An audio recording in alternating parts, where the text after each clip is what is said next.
gleefully explain how he or she is happy to sacrifice his or her most sacred values and issues because, quote, Trump is the only one who will fight for me, unquote, even though Trump has given no solid indication of what values he will actually represent when the time comes to fight. That's an interesting thing. I actually partially agree with that. We're just going by the hope or the belief that Trump is actually a conservative Republican. And maybe he's not conservative enough, but he is running on the Republican ticket, and so we have to assume that he's right of center. And what I'm assuming as well is that the establishment hates his guts so much. That's interesting too. Good point. That forces me to believe that he's even a little bit more right than that. That's interesting. I didn't even think about that, but that's absolutely true. You have to look at the way, in poker, you're not supposed to look at the cards. You're supposed to look at your opponent's reaction to the cards. And if the cards is a trump card, I'm looking at the opponents. And what are their reaction? And they're like, oh, hell no. We can't have this guy in here. And that makes me say... You just showed your hand. Yeah. Hey, don't tell me this is a double-double on a double-double and you're double-tricking a double-double. No, I'm not playing it. I know. You got to go with your gut instinct. And my gut instinct is, wow, if they hate him that much... And there are something going on. There are other leaders of other countries that are absolute, just... awful countries to be a part. There's no freedom. There's no, they're liberal, communist, socialist countries that say if you elect Trump, it's going to destroy America and the world. You're going to ruin the world. And that makes me say China coming out against him. Right. So that's interesting. Mexico hates on him. But I partially agree with what he says because he doesn't pin himself down on principles really well. And so it kind of leaves you with a little bit of a fear that he ends up doing something that's totally leftist, and you're like, whoa, dude, you're supposed to fight for my principles. He's like, no, I didn't say what my principles were. This is my principles, and I'm fighting hard for them. That's what they're worried about. So what we say in response to that is look, we believe that he's at the very least, right of center. And if it's not right enough for you, hey, he's way right of Hillary. Yes. So you don't get your first choice, which is Cruz. Don't pull the temple down on your head. No. So anyway, let's go on. No one is allowed to question Trump's past, character, abilities, knowledge, wisdom, demeanor, motives. I don't agree with this at all. I mean, first of all, we're talking about a multi-billionaire. Let's talk about his character and his motives. I was thinking about that this morning when I was lying in bed, getting ready to get up. I was thinking about the show, and I said, you know what? He is a multi-billionaire, and he's never been to prison. Interesting. So, and I'm thinking of other people who should be in prison and who have gone to prison, and Martha Stewart popped up in my mind. Interesting. I don't know if she's a billionaire, but if she's not, she's got to be close. Right, and she insider trading, whether it was true or not, fake or not, she was whatever it was, she did do some jail time and come back out. So if she ran for president, that would be on her record. Right. Yeah, we're talking about somebody who is, for the most part, completely law-abiding. And I know all y'all out there are saying that he's a phony, he's a fake, he's a fraud. No, he made money. He made money. Yeah, and that he's a failure. People that say that he's a failure or a failed person, a failed candidate, I mean, first of all, we could go over all the failures of Abraham Lincoln. We actually did that one show. We did one show. We can go back and boy, it was a lot. Yeah, there was a whole long list. You can look up the meme yourself. Right. Just type in Abraham Lincoln failures in Google and then click on the images and you'll get the meme, and there's a whole list right there. That's where I got it. Right. And I was able to pull that up, within 10 seconds? So anyway, we can go down that road and defend any list of failures you may be able to come up with about Trump, but I don't even need to go there. We're talking about a multi-billionaire that started off with a loan of $1 million from his dad. And while an attack can be made, oh, well, we didn't get $1 million. Maybe we'd be rich too if we got $1 million. Look, we're not talking about somebody who's living off of his dad's $1 million. We're talking about a guy who turned $1 million into $10 billion. Right, and he's even explained how, and I'm not defending him, I'm just saying what he has told the people, that he went to Cincinnati, he bought this complex, he did whatever he did to it, turned around and made a profit. Okay, that was one time he got lucky. That was like the start. Right, Yeah. that was one time he got lucky. Okay, yeah, beginner's luck.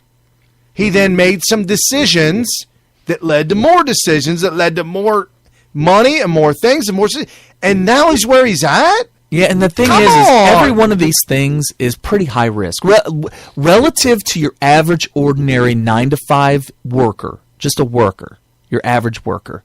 What Trump and people like Trump have to do on a daily, weekly, monthly basis is way high risk compared to what y'all are used to. Really high risk stuff. I mean, you're talking about buying a $5 million apartment complex in Cincinnati, which is, he bought it for 5-point-something million. And he may end up having to sell it for $3 million and lose $2 million. I mean, we're talking high risk stuff here. Very high risk. I mean, when you're young, you can do those things. And in his case, because of his intelligence and his hard work, or even the people that were advising him on what to do. Right. He could go to somebody for advice. Right. And what ended up happening was he sold it for more than $1 million profit. It may have been closer to $2 million profit, or maybe even more, because he bought it for 5-point-something and he sold it for 6-point-something. Okay, so he made over $1 million profit when he was done with that, and that's great. He earns. He bought something for one price. He did work to it. He sells it for more than $1 million more than what he bought it for. Right. There's your success right there. Now, when you take these kind of risks over and over and over the course of a lifetime, because of the nature of risks, you're always going to have certain risks that don't go your way. All right? And so what you find is you have people like Cruz Cruz supporters or Hillary supporters come out with a list of his failures and try to say, this is who you're dealing with. You're dealing with a guy who fails. But they're not putting it next to the long list of successes. Because if they did, you would find an overwhelming majority of successes compared to a small minority of failures. And how do I know this? Because he's worth $10 billion now. He was only worth $1 million when his dad loaned him $1 million. He turned $1 million into $10 billion. I know based on that simple stat that his successes far outnumber his failures. So don't give me this about... we're just talking zeros, ones and zeros. 1 million, 1 billion, 10 billion. If you loaned your kid $100, what would he turn that into? Yeah, if he turned it into 10,000, then that would be pretty successful. That would be insanely successful. And that's pretty much what happened. All right. So getting back to the thing, no one's allowed to question Trump's past character, abilities, knowledge. People are constantly questioning it. I don't know why he would even say that. Wisdom? I mean, there are people that worked with Trump in the past. Some of them have actually called him a genius. And whatever. Maybe they're just...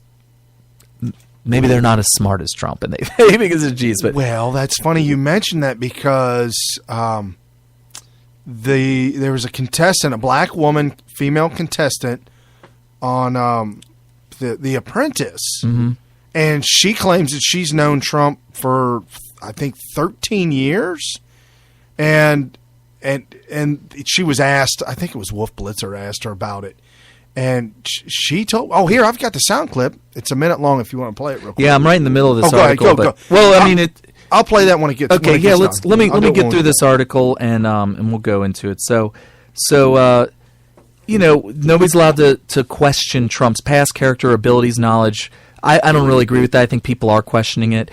But I think he's referring to Trump followers won't allow you to question it. I think is what he's trying to say. Which is crazy because it's not that we don't allow you. You can say whatever you want. I'll listen to you. Yeah, we listen, but we don't buy the premise is what it is. Right. But anyway, so he is the guy who will get things done.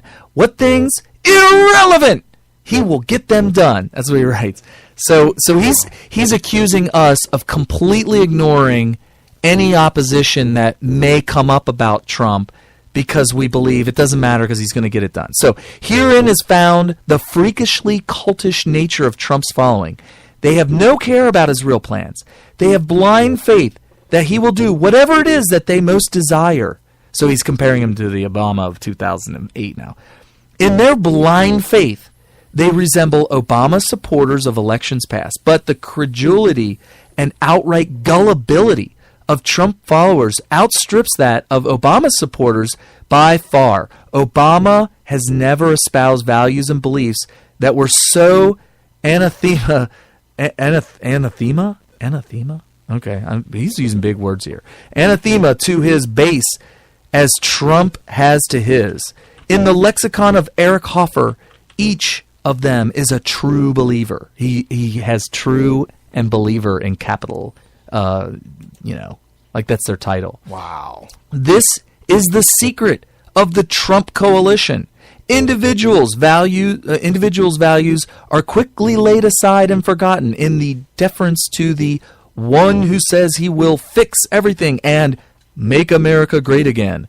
People of many disparate and even competing, mutually exclusive beliefs are uniting in one thing: their utter belief that Trump is the only one who will do what they want, even though it is impossible for him to do what everyone wants. I mean, I agree with that it's true. He can't do what everyone wants, but this guy throwing out these big words every once in a while. Yeah. It's just his way of saying, "Hey, look, don't use words that you can't find anywhere." Well, not only that you can't find it, but here's the thing: we don't speak like that normally, because anathema means vehement hatred towards somebody. Okay. Or nobody. I've never, not on any news outlet, not in any print, No. not on any blog. I mean, I read books all the time, and I've never read that word in a book. No. Right. So with regard to Trump's personal motives, in place of a desire to serve the public and do what is best for America, Trump exudes the air of a bored snob and political dilettante who flipped a coin in order to decide whether to add climbing Mount Everest or running for U.S. president to his bucket list. Tails, U.S. president it is. He's just making up things about Trump out of thin air. He's a bored, what do they call him? Snob. Oh, bored snob and political dilettante who flipped a coin. It's funny. He's accusing us of blank slating Trump and ignoring what we know about Trump, when in reality, he's ignoring what we know about Trump in order to create a blank slate and saying, this is just a bored snob. It's like a prejudice against rich people, I think. Yes! It is. When you call Trump a bored snob, you're prejudiced against rich people. Did your hatred towards rich people is just pathetic. It's palpable. Oh, it's palpable. So, Whoa. to his followers, Trump may be a narcissistic, liberal-leaning, Constitution-ignoring, megalomaniacal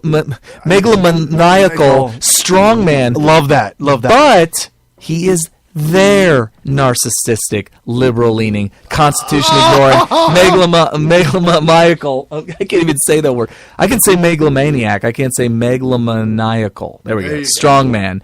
What could go wrong? Go Trump. Now, what do you think's coming? Something's coming on this article, right? What do you think? Of everything I've read, he's going to give me some bullet points of, yeah. Right? Yeah, I'm ready for it. I'm ready. I'm ready. Because you've got me warmed up. Yes. You got me fired up. I'm fired up. Yeah. You're at the climax of a movie. Uh-huh. And you're ready Yeah. Here's the end. This is it. Does he survive or does he die? Right. Yeah.